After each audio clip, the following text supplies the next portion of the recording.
Well, it's personal between me and you, and I'm going to do you some serious harm, you big stiff idiot. Here, True School Sports. I'm here with South Florida's very own number one ranked amateur super heavyweight in the USA, Lorenzo Medina. How you doing? Good, and yourself? I can't complain, man. It's always good to be in Beta Bay. You know, I wanted to talk to you, man. Yep, shout out to Beta Bay, Coach Jeff. I wanted to talk to you, man, because, you know, a lot of great things have happened since the last time I had you on the channel for like an interview. You won the USA Nationals. Just talk about that. What was that like, and how has that changed, I guess, your career? Well, my very first USA Boxing Nationals, I lost in the first fight. A unanimous decision to the number one kid. Was it Cameron Patton? Cameron Yeah, Patton. I remember that. But I didn't think I lost, but you know how it is. You can't complain, you just gotta get back to work. Yeah. And then I had a pretty rough time after that fight. I won these Nationals off a 6-fight lose streak. I hadn't won a fight in 2 years, or a year and a half. Things just weren't going my way, you know? But I was fighting kids. One kid had 300 fights. I fought him 3 times. Another kid had 80 fights. I was fighting the top kids, but it just never went my way. But we came to this Nationals. I had my headphones on the whole 5 days that I was there that I didn't fight. Just minding my business, and when it was time to fight, I locked in. I treated it like a sparring. That's one of the big things that I changed. Instead of like getting too hyped up and thinking I'm gonna just kill this kid, I sat in the ring and I thought of it as a sparring, you know? Because one of my biggest problems were my mental.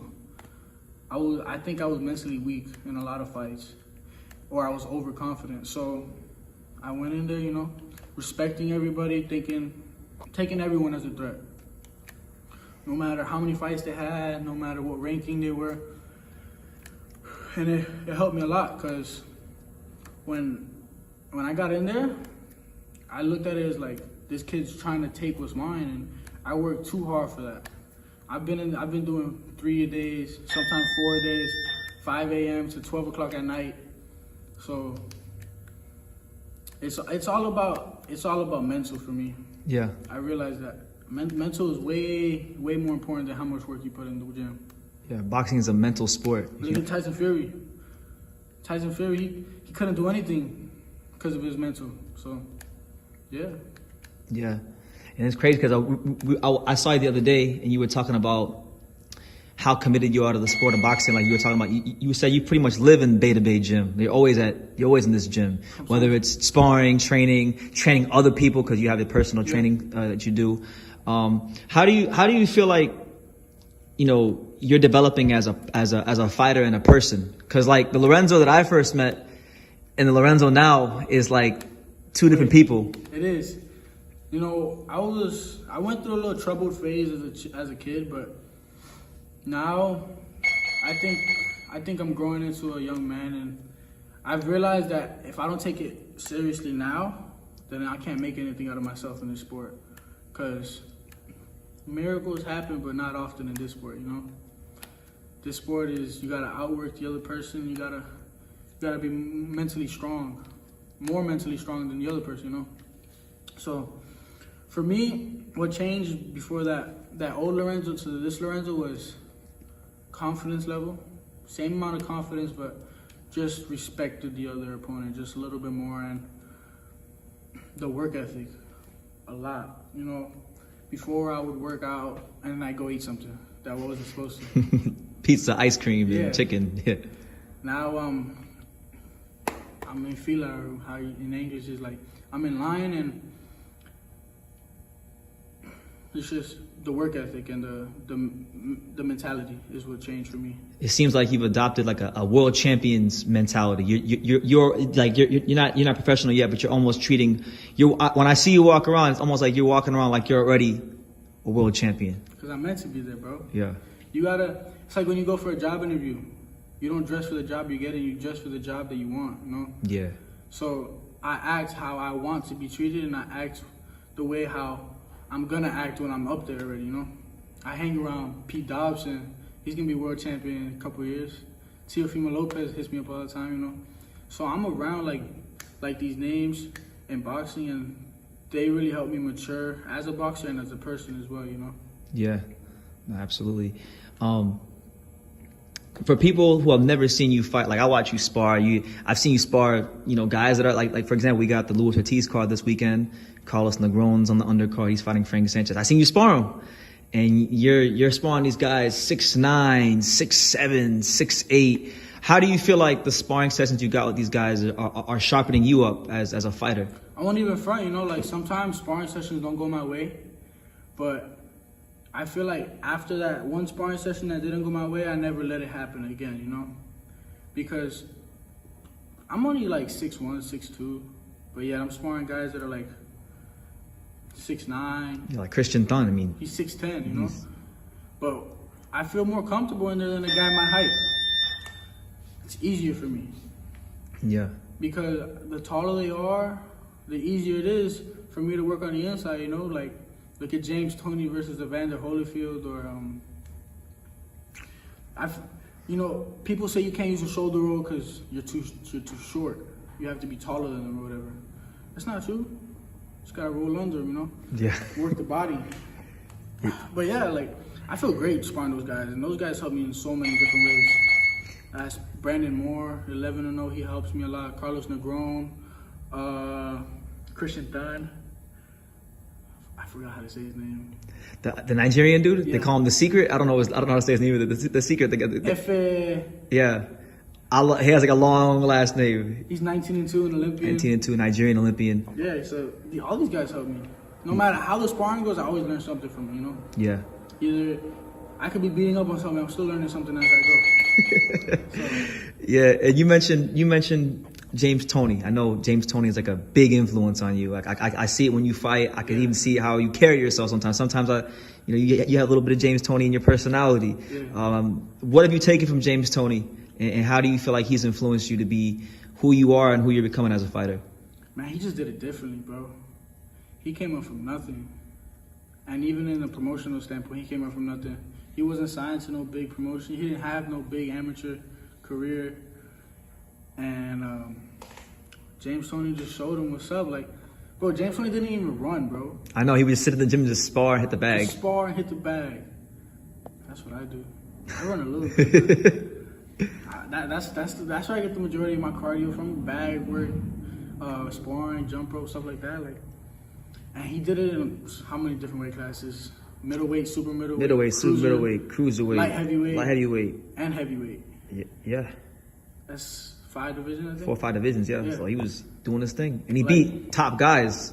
He beat Evander Holyfield. Evander Holyfield. I mean, Stopped Evander Holyfield. the best performance he had, in my opinion, well, the 2 best performances he had, in my opinion, were against Michael Nunn and Jirov. Yeah, Jirov. I was about to say Jirov was great. That was, and you know what's funny is what film I watched a lot for my camera pan was James Toney versus Jirov, because he was a southpaw.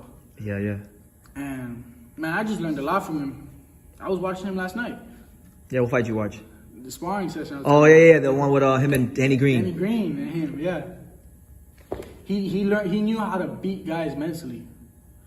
You know, when you first look at James Toney, you think he's a real quiet guy, but when you see him fight and sparring, and when he's talking to people, he doesn't care. He's a pit bull. Yeah, exactly. He wants to take your heart and deliver it to your family on a platter if possible. Yeah, that's how you gotta treat it. You know, you gotta be humble in this sport. But if you're too humble, people take advantage of you. No, you don't be humble in there. You be humble outside the ring, Exactly. but you don't be humble in there. Now, I talk up a storm when I'm sparring. I remember one time you were sparring Negron, and he had you in the corner, and he was throwing punches, and you were like, "I'm James Toney, I'm Georgie Brent." You started rolling shots. That was pretty funny. Yeah, I'll never forget that. Bro, I could even be losing a fight or losing a sparring session, you know? And you still gonna talk? I'm still gonna talk. Because if you don't, if you start talking and you just stop talking, they know what's up. Yeah. You gotta keep it up. Yeah. You gotta show them that it don't matter. They won't break you mentally, that type of thing. Never. No one ever break me mentally. Yeah. I don't care. They could be whooping on me. I'm still gonna talk shit. I'm sorry. Yeah. No. But I wanted to ask Lorenzo, like, so you won the Nationals. I think you told me you're going to the Olympic Training Center now. Yeah. So is the next step, is it trying to make the Olympic team for, what is it, 20? No Olympic team? No? Just trying to get some more championships under my belt before I go pro. Oh, okay. Which that's in July, so I'll be pro. So you'll be pro this year? Yeah. Oh, okay. Yeah, definitely. Yeah. So you We might be before that. Depends what happens. yeah. Because they want us to wait 6 months and just have me do nothing.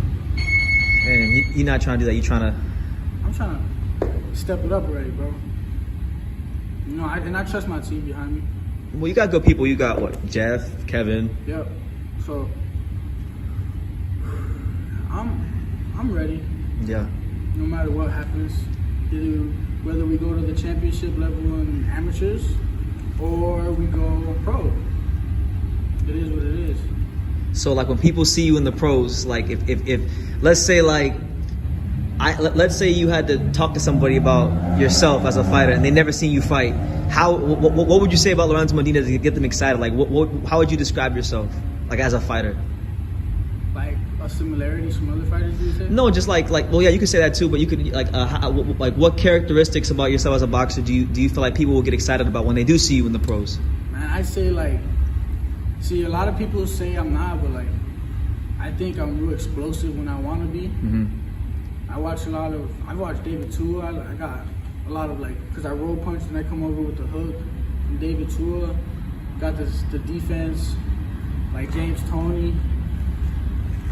Man, I watched George Benson too. I know you. I remember when it was like a year ago when I was at Dave Powell and you said his name. I said he said Georgie Ben. What? I'm gonna watch out for him because you don't hear kids talk about Georgie Ben like young kids like. Yeah, no, he was good. Riddick Bowe. That's my guy right there. I love Riddick Bowe. Yeah. What's it called? He had a great jab too. So did Evander Holyfield. That's my favorite fight. Him and Riddick Bowe. The first fight. The first my fight. favorite fight too. First fight. Yeah. That and the fight between James Toney and Roy Jones. I love that fight too. But to describe myself as a fighter, small, slick, fast, heavyweight. You don't see him like that no more. Nah. Bro, name one heavyweight at the elite level that's got defense. Has like defense? Usyk. Usyk don't even got defense. He's got footwork. I never seen Usyk roll a punch in my life. Well, he's got footwork. He gets in and then gets out and pivots. He just steps over. Yeah, but I'm fast like Andy Ruiz. I got the hands like Andy Ruiz. I got the movement like Tyson Fury. I got the defense like James Toney. The way you making this sound, man, it sounds like you're the total package. I am the total package. You know, people talk about that I'm too small or like I don't hit hard enough. When I start beating the shit out of all these heavyweights, they can't. They think they're getting hit by like 8 punches. What are they gonna do? Like 8 different hands coming over. And yeah. They don't know what they're gonna do. Or when I sit in the ropes and I'm just bah and they can't hit me, what do? They take a deep breath and they walk away. They let me out the corner because they can't hit me. So, to be honest, fuck everybody. That's what I'm gonna say. That's it. Lorenzo Medina, man. He's coming to a city near you. You know, he'll be pro very, very, very, very soon. Yeah. The way it sounds, because I don't think he's trying to wait much longer. But Lorenzo, any final message to the boxing world after before we end the interview about yourself, your career? We're coming, bro. We're coming. Yeah. They don't know. He's coming. Well, you can't say they don't know because they're on True School Sports, so they're gonna know. Now they know. Now you know what's up. Now they know. But yeah, Lorenzo Medina, the #1 amateur super heavyweight in the USA. If you don't know, now you know. Lorenzo, thank you for talking to True School Sports. Thank you for watching another video on True School Sports, the home of boxing. If you made it this far, do me a favor and do yourself a damn favor. Hit that subscribe button and surely you will not be disappointed. You know, True School Sports bringing you the latest and greatest, the untouchable, boxing content, interviews, news videos, breakdowns, live fight reaction extravaganza. We've got a great community of people here. Boxing fans all over the world, from America to the UK to Australia and on and on and on. So join the empire today. Hit that subscribe button. Take care and God bless.